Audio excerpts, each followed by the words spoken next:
तर या होत्या आतापर्यंतच्या महत्त्वाच्या हेडलाईन्स आणि बुलेटिनच्या सुरुवातीला बातमी आहे ॲडव्होकेट गुणरत्न सदावर्ते यांची कोर्टामध्ये आता जामिनासाठी त्यांनी अर्ज केलेला आहे असं कळतंय आणि किला कोर्टामध्ये सुनावणी सुरू झालेली आहे। सदावर्तेंनी चिथावणीखोर भाषण केलं, प्रक्षोभक भाषण केलं, त्यामुळे त्यांना काल अटक करण्यात आली होती आणि आज कोर्टाच्या समोर त्यांना हजर करण्यात आले।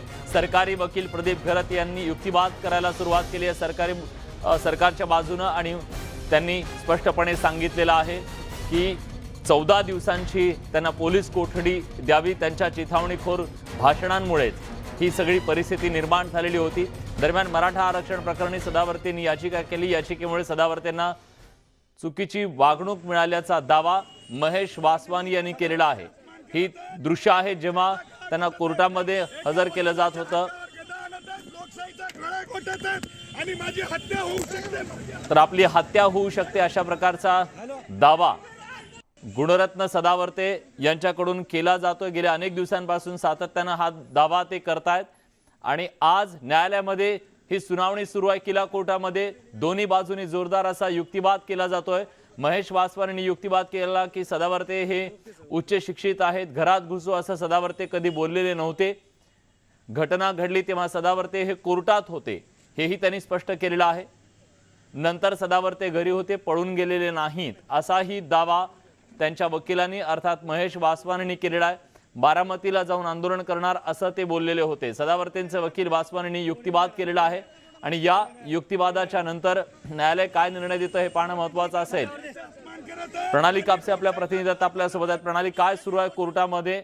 आता 14 दिवसांची पोलीस कोठडी पोलिसांनी मागितल्याचं कळतंय।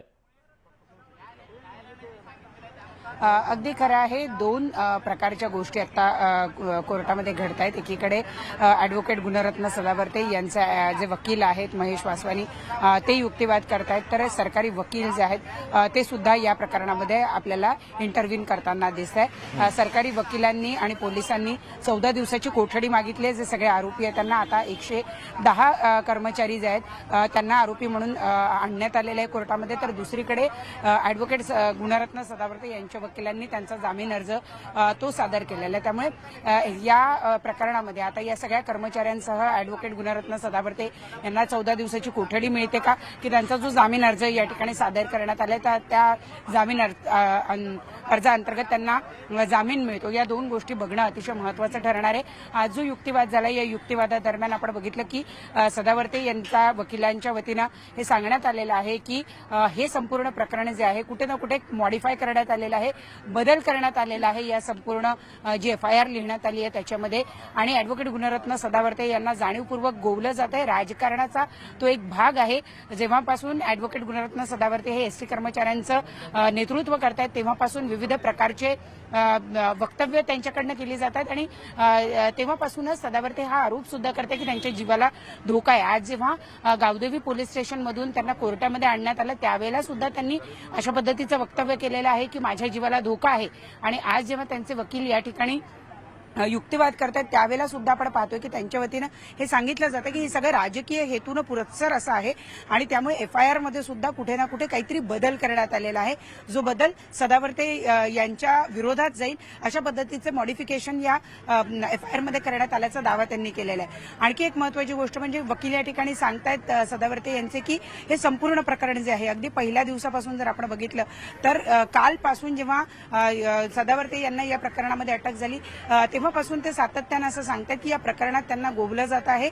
त्यांनी जरी बारामतीला जाऊन आंदोलन करण्याचं म्हटलेलं होतं तरी हे आंदोलन बारामतीला झालेलं नाही तर हे मुंबईमध्ये झालेलं आहे। आणि ज्या पद्धतीचं मी शरद पवारांच्या घरी घुसेन अशा कुठल्याही पद्धतीचं वक्तव्य त्यांच्या वतीनं करण्यात आलेलं नाही असं सदावर्ते यांचे वकील सांगतात। जेव्हा की सरकारी वकील यांनी सांगितलेलं होतं की पवारांच्या घरावर आंदोलन करण्याचा मानस हा आधीपासूनच होता आणि तशा पद्धतीची चिथावणीखोर भाषणं जी आहे ती सदावर्ते यांनी केलेली होती आणि त्याचाच परिपाक म्हणून अशा पद्धतीचा हल्ला हा शरद पवारांच्या निवासस्थानी झालेला आहे। परंतु त्यातल्या उत्तर देत असताना सदावर्तेंच्या वकिलांनी मात्र या सगळ्या गोष्टी नाकारलेल्या आहेत। शरद पवार यांच्या घरी जाऊन आंदोलन करू अशा पद्धतीचं कुठलंही वक्तव्य हे सदावर्ते यांनी केलेलं नाही आणि कुठल्याही प्रसारमाध्यमांनी ते दाखवलेलं नाही अशा पद्धतीची बाजू ही सदावर्ते यांच्या वकिलांनी मांडलेली आहे। आता शेवटी जी आपल्याला माहिती मिळते आता सुनावणी दरम्यान जी काही सुनावणी पुढे जाते त्याच्यातनं ज्या काही अपडेट मिळतात त्यानुसार सदावर्ते यांच्या वकिलांनी सदावर्ते यांना जामीन मिळावं यासाठीचा अर्ज केलेला आहे। तर दुसरीकडे पोलिसांनी सुद्धा 14 दिवसाची कोठडी या सगळ्या आरोपींसाठीची मागितलेली आहे। सरकारी वकिलांचं हे सुद्धा म्हणणं आहे की जे लोक त्यांनी आरोपी म्हणून अटक केलेले आहेत यापैकी अनेकांनी त्यांची खोटी नावं सांगितलेली आहे, खोटे पत्ते सांगितले आहे। त्यामुळे आम्हाला त्यांची आयडेंटिफिकेशन जे आहे ते योग्य पद्धतीने अजून करायचे आहे आणि त्याच्याबद्दलची माहिती आम्हाला त्यांच्याकडनं घ्यायची आहे आणि त्यामुळे 14 दिवसाचा कालावधी लागणार आहे। तेव्हा आम्हाला 14 दिवसाची पोलीस कोठडी द्यावी अशी विनंती सरकारी वकिलांच्या वतीनं करण्यात आलेली आहे।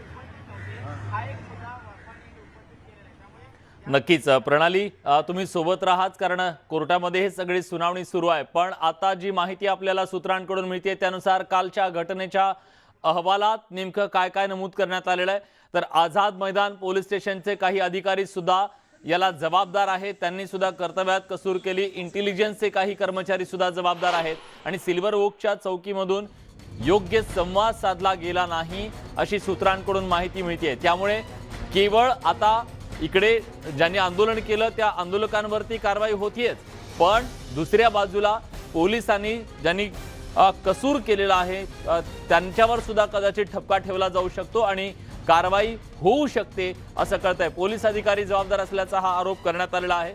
स्वाती लोखंडे डोके आपल्या प्रतिनिधी आपल्यासोबत आहेत। स्वाती, कुठल्या दर्जाचे हे अधिकारी होते, कुणाची ही जबाबदारी होती आणि त्यांच्यावर काय कारवाई होऊ शकते? विलास, जी माहिती मिळते सूत्रांकडून त्यावरून असं कळते की आझाद मैदान पोलीस स्टेशनचे काही पोलीस आणि इंटेलिजन्सचे काही कर्मचारी ज्यांचं हे काम होतं या सगळ्या गोष्टींवर नजर ठेवणं ते कुठेतरी फेल झाले, कुठेतरी आपल्या कार्यात त्यांनी कसूर राहिली आहे आणि त्यामुळे कदाचित त्यांच्यावर हा ठपका ठेवून त्यांच्यावर कारवाई होऊ शकते। विशेष म्हणजे सिल्वर ओक पोलीस चौकी जी आहे तिथून पण नीट कम्युनिकेशनही झालं नाही असंही सांगण्यात येत आहे।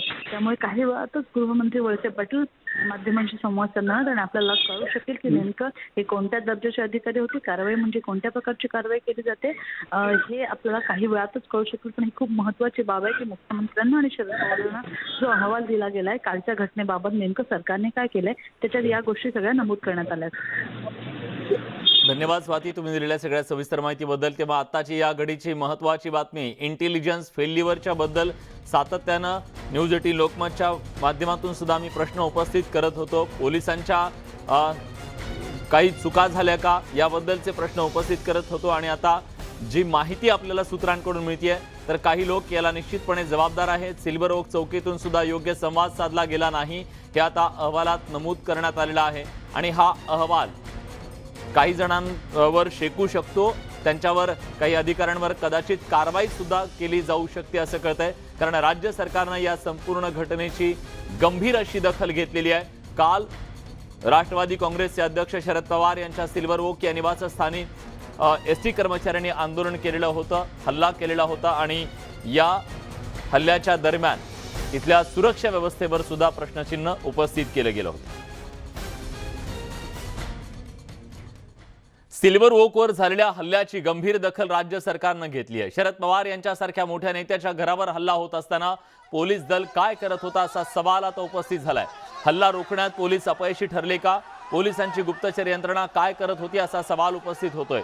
3 वाजता हल्ल्याची माहिती मिळूनही पोलिसांनी तातडीनं कारवाई का केली नाही असा प्रश्नही समोर येतोय आणि या हल्ल्याची आता गृहमंत्री जबाबदारी घेणार आहेत का असा प्रश्न विचारला जातोय। त्याचं कारण म्हणजे राष्ट्रवादी काँग्रेसकडे हे गृहमंत्री पद आहे, गृहमंत्री त्यांचे आहेत। राष्ट्रवादी काँग्रेसच्या अध्यक्ष शरद पवार यांच्या घराच्या सुरक्षेचा, त्यांच्या सुरक्षेचा प्रश्न या निमित्तानं ऐरणीवर आलेला आहे।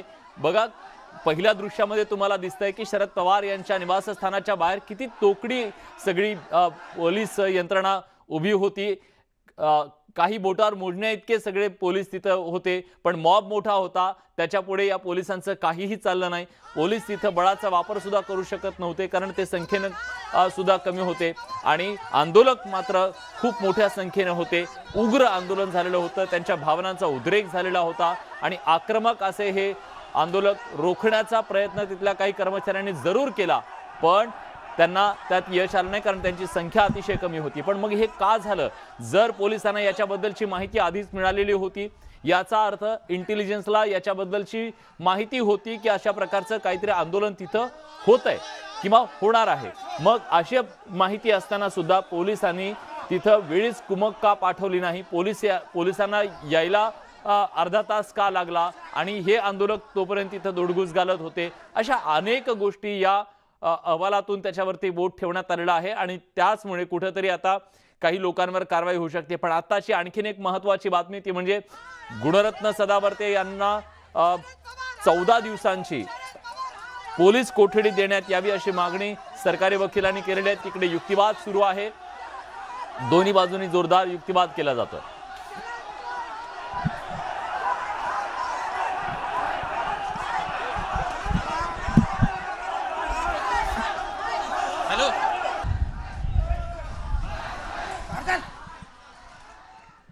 सिल्वर ओक या शरद पवार यांच्या निवासस्थानी काही एसटी कर्मचाऱ्यांनी हल्ला केला.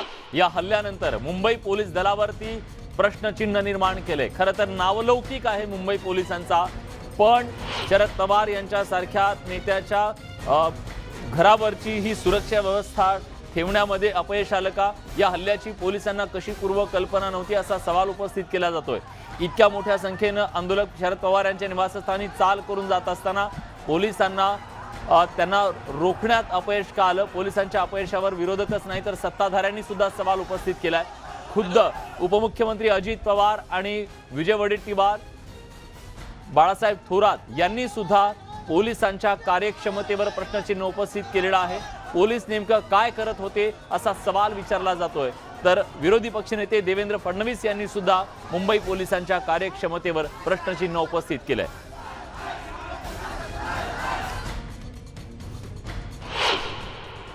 ह्याच्यामध्ये माझं स्पष्ट मत आहे, पोलीस यंत्रणेच्या जे काही वेगवेगळ्या प्रकारची माहिती मिळवण्याचं काम त्यांचं असतं त्याच्यामध्ये ती लोक कुठंतरी कमी पडलीत हे निर्विवाद सत्य आहे.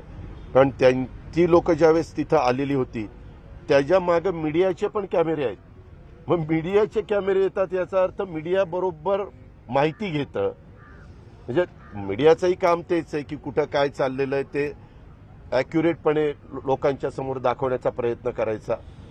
पण हे जर मीडियानी शोधून काढलं तर मग संबंधित यंत्रणेला पोलीस विभागाच्या का नाही ते शोधता आलं? त्याच्याही संदर्भात माझ्या माहितीप्रमाणे एका वरिष्ठ अधिकाऱ्याची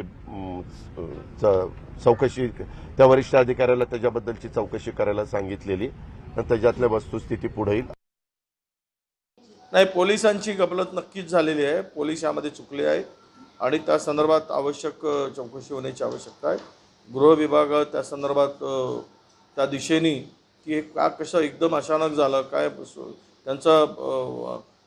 त्यांना कशी कल्पना नव्हती या सगळ्या संदर्भात, तो तपास तर नक्की होईल आणि जो दोषी असेल त्याच्यावर कारवाईसाठी सुद्धा पाऊल पुढे टाकण्याची आवश्यकता आहे असं माझं मत आहे. एक महत्त्वाचा प्रश्न हा या ठिकाणी निर्माण होतो की संपूर्ण मीडियाला या ठिकाणी माहिती होतं की अशा प्रकारे लोक चाललेले आहेत. कारण मीडियातल्या मित्रांनी मला संध्याकाळी ज्यावेळेस माझा बाईट घ्यायला आले त्यावेळेस मला असं सांगितलं की त्यांना 2:30 वाजताच मेसेज आले होते. तर मग पोलीस काय करत होते? एवढ्या मोठ्या नेत्यांच्या घरावर लोक प्लॅनिंग करून जात आहेत आणि पोलिसांना कल्पना नाही. हे मोठं फेलियर आहे पोलिसांचं. याची खरी चौकशी झाली पाहिजे की अशा प्रकारे एवढं मोठं फेलियर इंटेलिजन्सचं पोलिसांचं कसं असू शकतं की कॅमेरामॅन पोचू शकतात पण पोलीस त्या ठिकाणी उशिरा पोचतात आणि ते दृश्य आपण सगळ्यांनी बघितलं. अतिशय भयावह अशा प्रकारचं दृश्य ते होतं. शरद पवार यांच्या घरात घुसून त्यांना शारीरिक इजा करण्याचा आंदोलकांचा डाव होता असा आरोप राज्याचे गृहनिर्माण मंत्री आणि राष्ट्रवादी काँग्रेसचे नेते जितेंद्र आव्हाड यांनी केलाय. या हल्ल्यापूर्वी आंदोलकांनी पवारांच्या घराची रेकी केली होती असा दावा आव्हाड यांनी केलेला आहे. हा एका नियोजनबद्ध षडयंत्राचा भाग होता असंही जितेंद्र आव्हाड यांनी म्हटलंय.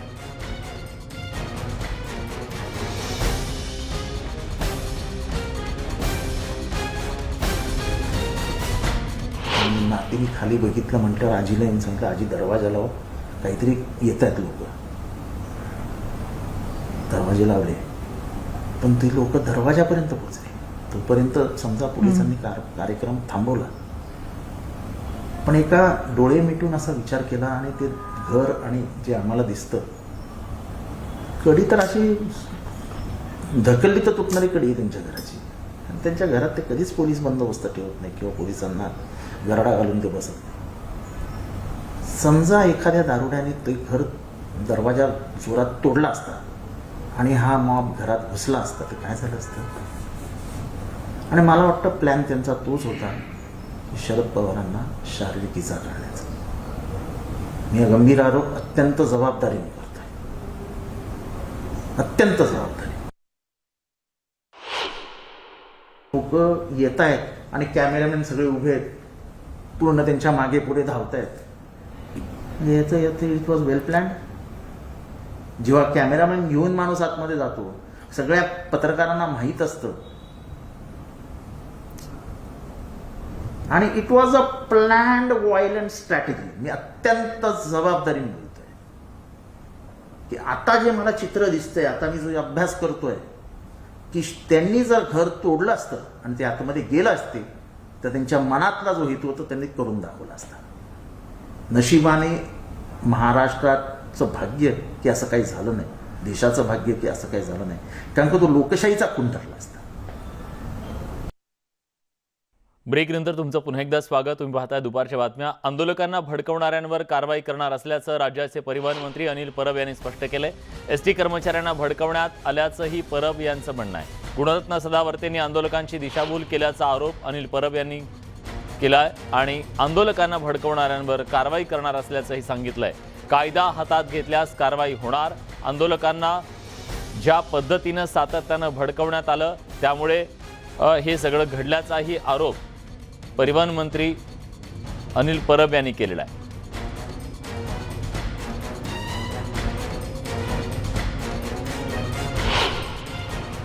आम्ही कर्मचाऱ्यांच्या बाबतीत सुरुवातीपासूनच सहानुभूतीची भूमिका घेतलेली आहे. गेले 5 महिने जरी संप चालू होता तरी देखील, हा संप शांततेने चालू होता तरी देखील कधीही राज्य सरकारने आततायी भूमिका घेतली नाही. कर्मचाऱ्यांचे नेते भडकाऊ भाषणं करत असताना देखील राज्य शासनाने नेहमीच सामंजस्याची भूमिका घेतली आहे. परंतु कधीही कोणी कायदा हातात घेतला की राज्य शासन हातावर हात धरून बसू शकत नाही. आम्ही कर्मचारी म्हणजे कर्मचारी आमचेच आहेत. कर्मचाऱ्यांच्या बाबतीत आजही सहानुभूतीचंच धोरण आहे. आम्ही कोणावरही अन्याय करू इच्छित नाही. कर्मचाऱ्यांनी कामावरती रुजू व्हावं, आपली रोजीरोटी सांभाळावी, एसटी व्यवस्थित चालावी, ग्रामीण जनतेला जो त्रास होतोय त्या त्रासापासून ग्रामीण जनतेची मुक्तता व्हावी, यासाठी आम्ही सर्व परीने प्रयत्न करत आहोत. परंतु कायदा हातात घेऊन जर अशा प्रकारे लोकांना कोण भडकवत असेल तर त्या बाबतीमध्ये कठोर कारवाई नक्कीच राज्य शासन करेल. सर, कर्मचारी अद्याप आक्रमक आहेत. सीएसटीचा परिसर असेल किंवा आझाद मैदानाचा परिसर असेल त्या ठिकाणी देखील बाहेर काढल्यानंतर देखील सकाळपासून कर्मचारी अडलेल्या आणि आक्रमक भूमिकेतच पाहिलं. कर्मचाऱ्यांना वेगवेगळ्या गटांना वेगवेगळ्या पद्धतीने समजवलं जाते, त्यांची समजूत देखील काढली जाते. ज्यांना चुकीच्या मार्गावरती, कारण ज्या कारणासाठी हा लढा उभारला गेला त्या कारणाचा निकाल उच्च न्यायालयात लागलेला आहे. उच्च न्यायालयाने आदेश दिलेले आहेत. आता उच्च न्यायालयाचे आदेश पाळायचे का नेत्याचे आदेश पाळायचे हे कर्मचाऱ्यांनी ठरवायचं आहे. आम्हाला असं वाटतं की उच्च न्यायालयाच्या आदेशाचं त्यांनी पालन केलं पाहिजे. कर्मचाऱ्यांना समजून घेणं, त्यांची समजूत काढणं किंवा त्यांच्या न्याय मागण्यांसाठी विचार करणं हे आमचं कर्तव्य आहे आणि ते आम्ही करू. परंतु कोणाच्या भडकवण्यामुळे किंवा कर्मचारी जर कायदा हातात घेऊन उद्या जर राज्य शासनावरती दबाव टाकत असतील तर ते राज्य शासन मान्य करणार नाही. एक दिवस आधी कर्मचारी जल्लोष करतात, दुसऱ्या दिवशी इतक्या आक्रमक पद्धतीचं तेही शरद पवारांच्या घरावर. याचा अर्थ असा आहे की त्यांना कोणीतरी भडकवलेलं आहे, त्याचा पोलीस शोध घेत आहेत आणि पोलीस शोध घेऊन योग्य ती कारवाई करतील. देवेंद्र फडणवीस म्हणतात की सरकारचं इंटेलिजन्स फेल आहे आणि त्यामुळे ही घटना घडली. बघा, असं आहे की झालेल्या घटनेची चौकशी पोलीस करतायत आणि पोलीस जोपर्यंत कुठल्याही निष्कर्षाप्रत येत नाहीत तोपर्यंत यावरती बोलणं योग्य ठरणार नाही. विरोधक विरोध करतील, विरोधी वाक्य वापरतील, अपयश आहे सरकारचं असं म्हणतील, परंतु आम्हाला आमचं काम माहिती आहे, आम्ही ते योग्य पद्धतीने करू. सर, एक प्रश्न आहे की एसटी कर्मचारी हे राज्य सरकारचे कर्मचारी आहेत, त्यांच्यापर्यंत कोर्टाने जे आदेश दिले ते व्यवस्थित पोहोचले गेलेले नाही, त्यांना व्यवस्थित कळलेले नाही, त्यामुळे त्यांच्यामध्ये प्रचंड संभ्रम आहे, विसंगती आहे. हे पहिल्या दिवसापासून सदावर्ते त्यांचं दिशाभूल करतायत. 100% मी विलिनीकरण तुम्हाला मिळवूनच देईन अशा प्रकारच्या वल्गना देऊन हा संप 5 महिने खेचला गेला. कोर्टाने ज्या त्रिसदस्य समिती नेमली होती त्या त्रिसदस्य समितीने एकदा आपला निर्णय जाहीर केल्याच्या नंतर देखील त्यांची भाषा अशीच होती की विलिनीकरण होईलच आणि मी ते तुम्हाला मिळवून देईलच. जे ग्रॅच्युटी आणि प्रॉव्हिडंट फंड हा आम्ही देतोच आहे, फक्त कोर्टाने सांगितलं वेळेवरती द्या. त्याचं भांडवल करून मिळालेलं त्यांना जे अपयश आलेलं आहे, हे अपयश लपवण्यासाठी कदाचित अशा प्रकारचं वातावरण खराब करून स्वतःचं अपयश लपवण्याचा हा प्रयत्न आहे असं मला वाटतं. आझाद मैदानामध्ये जो जल्लोष केला, जी काही रंगपंचमी साजरी केली, ते एक प्रकारे धूळफेक होती कर्मचाऱ्यांची. ही 100% धूळफेक होती. कारण ज्या कारणास्तव हा संप झाला, ज्या कारणास्तव 5 महिने ST बंद केली गेली, ज्या कारणास्तव महाराष्ट्राच्या जनतेला 5 महिने वेटीला धरलं गेलं आणि ते कारण हाताला लागलं नाही आणि फक्त ज्या कारवाया ज्या केल्या होत्या त्या मागे घेण्यात आल्या. मग या मागे कारवाया घेण्यासाठी 5 महिने ST बंद केली होती का? म्हणजे स्वतःचं आलेलं अपयश लपवण्यासाठी त्या दिवशी जी काही धुळवड साजरी केली गेली ही धुळफेक नाही तर काय, याला दुसरं काय म्हणायचं. या 5 एसटीच्या ते 5.5 कर्मचाऱ्यांच्या आंदोलनाच्या शेवटच्या समारोप भाषणामध्ये गुणवंत सदावर्ते म्हणतात की मी जे मेलेले कर्मचारी आहेत त्यांना जे काही वारसा हक्काप्रमाणे मी मिळवून दिलं. सरकारने याबद्दल दिलं नव्हतं का? असं काही झालेलं नाही. जे कर्मचारी मृत पावलेले आहेत, करोनाच्या काळामध्ये जे मृत पावलेले आहेत, त्यांना शासकीय नियमाप्रमाणे जे शासनाच्या नियमात बसतात त्यांना 50 लाख रुपये दिले. त्या व्यतिरिक्त देखील ST लॉसमध्ये असताना देखील जे कर्मचारी करोनामध्ये जे मृत पावलेले आहेत त्यांना आम्ही 5-5 लाख रुपये त्यांना प्रत्येकी महामंडळाच्या वतीने दिलेले आहेत. जे कर्मचारी मृत पावले आहेत ह्या दरम्यान STच्या काळात मी स्वतः याची घोषणा केली होती की त्यांच्या वारसाला आम्ही STमध्ये नोकरी देऊ.